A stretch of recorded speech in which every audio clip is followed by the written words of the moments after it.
Hello everyone! I'm Elo Sorsuela, makeup artist. Kamusta po kayo? And today we're going to discuss a quick discussion lang naman.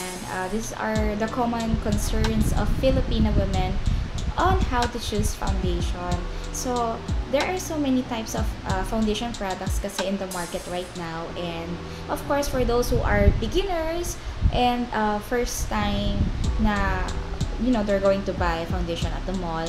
So if you're planning to buy foundation, then before you buy, watch this video, and hope it might help you to give some tips and information on how to choose foundation. So anyway, before we choose foundations kasi, we have to know first, number one, know your skin type, because it also has a reaction kasi. If you know your skin type, then alam mo rin kung what kind of foundations ang pipiliin mo that will suit your skin. So there are many foundation products. Pero number one, as I said, kailangan alam mo muna yung skin type mo.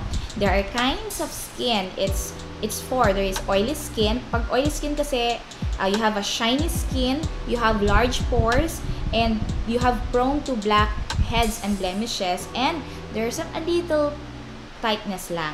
So if you're that kind of skin, you have to check it out. Tignan mo sa mirror, maigi yung skin mo. Second is, you have combination to normal. When you say combinations kasi, this T-zone area to here, itong T-zone na tinatawag. So if this is the oily area and the rest of your face are dry skin.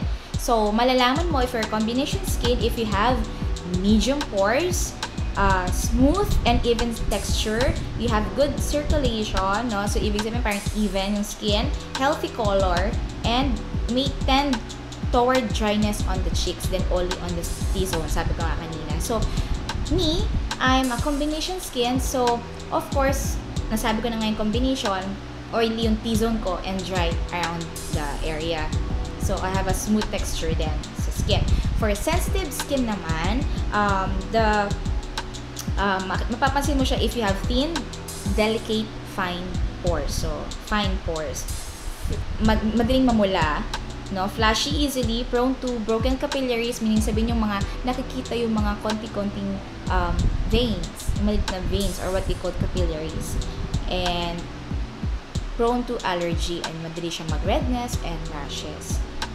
Yon. So, kung ikaw yon, better talagang very, very critical ka when you're going to choose foundation for sensitive skin. For dry skin, of course, ang makikita nyo is, ang mararamdaman nyo if you have a dry skin is, it feels so tight, lana after ka mag-cleanse ng face mo.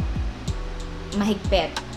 Very tight. And then, so sobrang dry, nagkakaroon tayo ng fine wrinkles. It could be here or here, dito. Sobrang dry mo sa skin. Flaky pag sobrang dry. Diba? Minsan pag dito sa skin natin, pag dry, diba? Konting scratch mo lang dyan, makikita mo yung pagka-flaky niya. It same goes with the face natin. Flaky, red patches. Yon. So, I hope na after listening what type of skin types na meron tayo, then you have to check it out before you're going to find the right foundation for you. Mahirap talaga humanap ng foundation, lalo na for the beginners or the first time. Okay, so I will guide you all throughout for what are types of foundations na maybe would be suitable for your skin at